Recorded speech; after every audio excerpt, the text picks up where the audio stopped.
മിശിഹായിൽ സ്നേഹം നിറഞ്ഞവരെ, കടൽ കടന്ന കനൽ വഴികൾ വർത്തമാന പുസ്തകത്തിൻ്റെ പാഠവും പൊരുളും ഇന്ന് നമ്മൾ 6ാമത്തെ ക്ലാസ്സിലേക്ക് പ്രവേശിക്കുന്നു.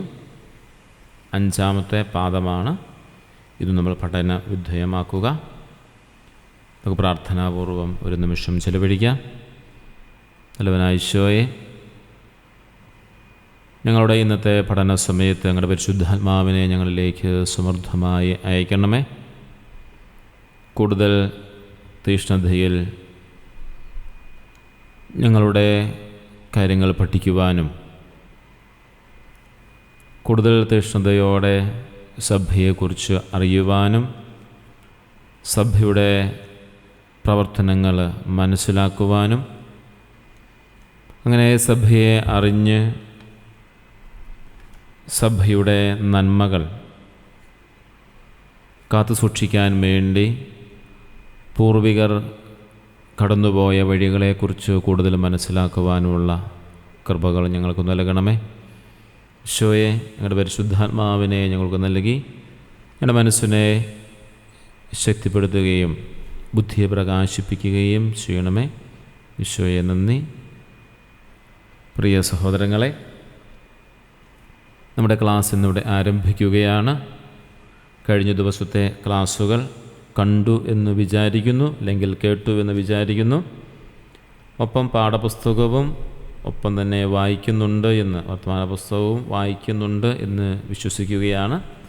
5ാം പാഠം നമ്മളിന്ന് പഠിക്കുമ്പോൾ പുസ്തകത്തിലെ 75 മുതൽ 78 വരെയുള്ള പേജുകളിലെ കാര്യങ്ങളാണ് നമ്മൾ പഠന വിധേയമാക്കുക. നിങ്ങൾ ക്ലാസ് കേട്ടതിന് ശേഷം വചന പാഠഭാഗം ഒന്ന് വായിക്കണം. ഇല്ലെങ്കിൽ പാഠഭാഗം വായിച്ചതിന് ശേഷം എങ്ങനെ ചെയ്താലും കുഴപ്പമില്ല. പക്ഷേ പുസ്തകം, പാഠഭാഗം, വർത്തമാന പുസ്തകത്തിൻ്റെ ഈ ഭാഗം ഒന്ന് വായിക്കണം എന്ന കാര്യം മറന്നു പോകരുത്. എങ്കിലേ കൂടുതൽ ആഴത്തിൽ നമുക്ക് മനസ്സിലാക്കാനായിട്ട് സാധിക്കുകയുള്ളൂ. പാറേമാക്കൽ തോമാ കത്തനാർ രചിച്ച വർത്തമാന പുസ്തകത്തിലെ 5ാം പാഠത്തിൽ വിവരിക്കുന്ന അങ്കമാലി യോഗത്തെയും പാതിരിമാരുടെ കരാർ ലംഘനങ്ങളെയും കുറിച്ചുമാണ് ഇന്ന് നമ്മൾ പഠനം നടത്തുക. അങ്കമാലി യോഗവും പാതിരിമാരുടെ വഞ്ചനയും മലങ്കര സഭയുടെ ചരിത്രത്തിലെ നിർണായകമായൊരു പ്രതിസന്ധിയെയാണ് ഈ ഭാഗം വിവരിക്കുന്നത്. വിദേശ പാതിരിമാരും സ്വദേശി നസ്രാണികളും തമ്മിലുള്ള അധികാര തർക്കങ്ങളും വിട്ടുവീഴ്ചകളും ഇതിൽ വ്യക്തമാക്കുന്നു. ഇതിൽ പ്രധാനപ്പെട്ട കാര്യങ്ങൾ നമ്മൾ കാണാൻ പോവുകയാണ്. അധികാര തകർക്കവും തെളിവ് ഹാജരാക്കലും. റോമിൽ നിന്നും ലൗറന്തിയോസ് യുസ്തീനിയാനി എന്ന പാതിരി സഭയുടെ മേൽനോട്ടക്കാരനായി എത്തിയെങ്കിലും യോഗം അത് ആദ്യം വിശ്വസിച്ചില്ല. ഒടുവിൽ രേഖകൾ പാറേമാക്കൽ തോമാ കത്തനാരെ തനിയെ വിളിച്ചു കാണിച്ച ശേഷമാണ് പാതിരിയുടെ അധികാരം സഭ അംഗീകരിച്ചത്.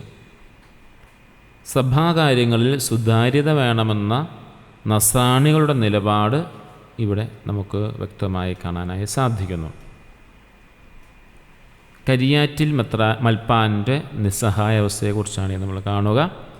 സഭയുടെ വലിയ നേതാവായ കരിയാറ്റിൽ മൽപ്പാനെ യോഗത്തിലേക്ക് വരുത്തിയെങ്കിലും പാതിരിമാരുടെ കീഴിൽ ജോലി ചെയ്യുന്നതിനാലും ശത്രുക്കളുടെ ഭയത്താലും അദ്ദേഹത്തിന് കാര്യമായി ഇടപെടാൻ കഴിഞ്ഞില്ല. ഒരു ജനതയ്ക്ക് സ്വന്തമായ തലവനില്ലാത്തതിൻ്റെ ദയനീയ അവസ്ഥ കരിയാറ്റിയുടെ മൗനത്തിലൂടെ ഇവിടെ വരച്ചു കാട്ടുകയാണ്. ഈ കരാറിലെ വ്യവസ്ഥകൾ നമ്മൾ കാണാനായിട്ട് പോവുകയാണ്. അങ്കമാലി യോഗത്തിന് ശേഷം ഒരു കരാറുണ്ടാകുകയാണ്. ആ കരാറിൽ 4 വ്യവസ്ഥകളാണ് പ്രധാനമായും സൂചിപ്പിച്ചിരിക്കുക. സഭയുടെ അന്തസ്സും അവകാശങ്ങളും സംരക്ഷിക്കാൻ പ്രധാനമായ 4 വ്യവസ്ഥകളാണ് പാതിരിമാരെ കൊണ്ട് ഒപ്പുവെച്ചത്. 1. മെത്രാൻ മരിച്ചാൽ കബറടക്കം നടത്താനുള്ള അധികാരം. 2. കുറ്റം ചെയ്താൽ പള്ളിക്കാർ കൂടി വിധിക്കണമെന്ന നീതി. 3. പെരുന്നാളിന് അരുളിക്ക എഴുന്നള്ളിക്കുവാനുള്ള അവകാശം. 4. ആലങ്ങാട് സെമിനാരി നിലനിർത്താൻ എന്നിവയായിരുന്നു. ഈ 4 കാര്യങ്ങളാണ് വ്യവസ്ഥകളായിട്ട് ഈ യോഗത്തിൽ പാതിരിമാരായിട്ട് ഒപ്പുവെച്ചത്. ഈ കരാറിൻ്റെ ബലഹീനത നമ്മൾ കാണുകയാണ്. പാതിരിമാരുടെ കയ്യിൽ നിന്ന് ഒപ്പിട്ട് വാങ്ങിയെങ്കിലും അത് നടപ്പിലാക്കാൻ അധികാരമുള്ളൊരു സഭാതലവൻ, അതായത് മെത്രാൻ, ഇല്ലാത്തത് വലിയ പോരായ്മയായിരുന്നു. സമാധാനമുണ്ടായാൽ മതിയെന്ന ചിന്തയിൽ ചിലർ ഒപ്പിട്ടപ്പോൾ ദീർഘവീക്ഷണമില്ലാത്ത ഈ തീരുമാനത്തിൽ പ്രതിഷേധിച്ച് ചില പള്ളിക്കാർ യോഗം വിട്ടുപോയി. ഇത് നമ്മൾ കാണുന്നത് പാതിരിമാരുടെ കരാർ ലംഘനമാണ്. അങ്കമാലിയിൽ വെച്ച് ഒപ്പിട്ട ഉടമ്പടി പാതിരിമാർ കാറ്റിൽ പരത്തി. 2 മാസത്തിനുള്ളിൽ സെമിനാരി വരാപ്പുഴയിലേക്ക് മാറ്റി മലയാറ്റൂർ പള്ളിയിൽ അരുളിക്ക എഴുന്നള്ളിച്ച പനച്ചിക്കൽ വർഗീസ് കത്തനാരെ പരസ്യമായി ചങ്ങലക്കിട്ട് തല്ലിത്തറിച്ചു.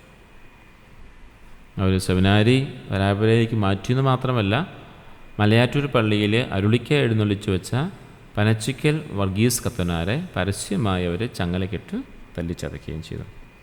വിദേശ പാതിരിമാരുടെ വാക്കിന് വിലയില്ലെന്നും അവർ ആധിപത്യം സ്ഥാപിക്കാൻ ശ്രമിക്കുകയായിരുന്നുവെന്നും ഈ സംഭവങ്ങൾ തെളിയിക്കുന്നു. ഇതാണ് ഇന്നത്തെ നമ്മുടെ 5-ാം പാദത്തിൻ്റെ ക്ലാസ്. ഇവിടെ നമ്മൾ സമാപിക്കുകയാണ്. ആദ്യം സൂചിപ്പിച്ചതുപോലെ തന്നെ വർത്തമാന പുസ്തകം വായിക്കണം. അത് വായിക്കാനുള്ള എളുപ്പത്തിന് കൂടിയാണ് ഈ ക്ലാസ് നമ്മൾ തുടങ്ങിയിരിക്കുന്നത്. പലരും പുസ്തകം വായിക്കാൻ തുടങ്ങിയിട്ട് അത് പൂർത്തിയാക്കാൻ സാധിക്കാതെ നിർത്തിപ്പോയവരുണ്ട്. അതിൻ്റെ സങ്കടം പലരും പറഞ്ഞിട്ടുണ്ട്. പക്ഷേ ഈ ക്ലാസ് കേട്ടതിന് ശേഷം പുസ്തകം ഒന്ന് വായിച്ചാൽ പെട്ടെന്ന് നമുക്കതിൻ്റെ ആഴങ്ങളിലേക്ക് കടന്നു പോകാനായിട്ട് സാധിക്കും. ഇനി നമുക്ക് ചോദ്യ ഉത്തരങ്ങളിലേക്ക് പ്രവേശിക്കാം.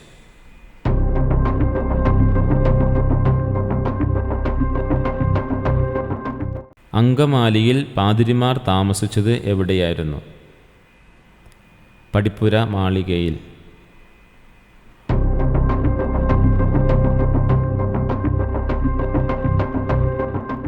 മലങ്കര ഇടവകയുടെ മേൽനോട്ടക്കാരനായി റോമിൽ നിന്നും വന്ന പാതിരി ആര്? ലൗറന്തിയോസ് യുസ്തീനിയാനി.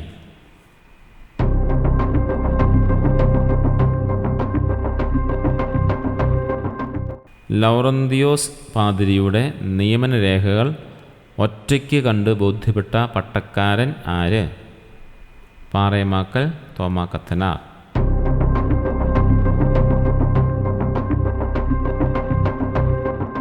യോഗത്തിലേക്ക് പാതിരിമാർ വിളിച്ചു വരുത്തിയ ആലങ്ങാട്ട് സെമിനാരിയിലെ മൽപ്പാൻ ആര്? കരിയാറ്റിൽ യൗസേപ്പ് മൽപ്പാൻ.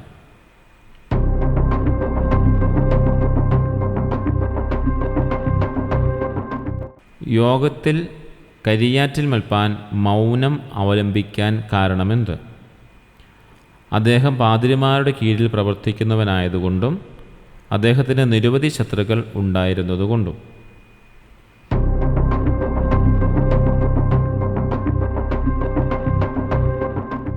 മെത്രാൻ മരിച്ചാൽ തർക്കം കൂടാതെ ആർക്ക് കവറടക്കം നടത്താനാണ് കരാറിൽ അനുവാദം നൽകിയത്? മലങ്കര പള്ളിക്കാർക്ക് തന്നെ.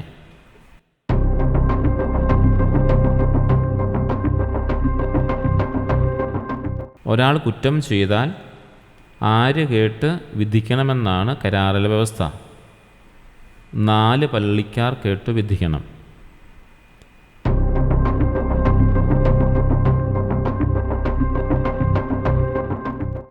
പെരുന്നാൾ പ്രദക്ഷിണത്തിന് അരുളിക്ക എടുക്കുന്നതിനെക്കുറിച്ച് കരാറിൽ പറഞ്ഞിരിക്കുന്നത് എന്ത്? കുർബാന ചൊല്ലുന്ന പട്ടക്കാരൻ തന്നെ അരുളിക്ക എടുക്കണം, പാതിരിമാർ വേണമെന്ന് നിർബന്ധിക്കരുത്.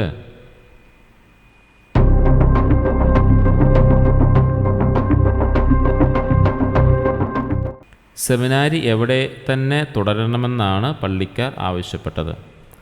ആലങ്ങാട്ട്.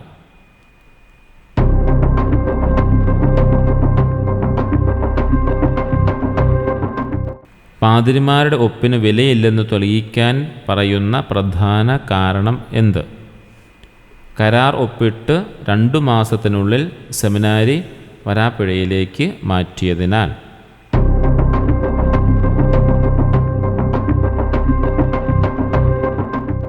കരാർ ലംഘിച്ച് മലയാറ്റൂരിൽ വെച്ച് ക്രൂരമായി പീഡിപ്പിക്കപ്പെട്ട വൈദികൻ ആര്? പനച്ചിക്കൽ വർഗീസ് കത്തനാർ.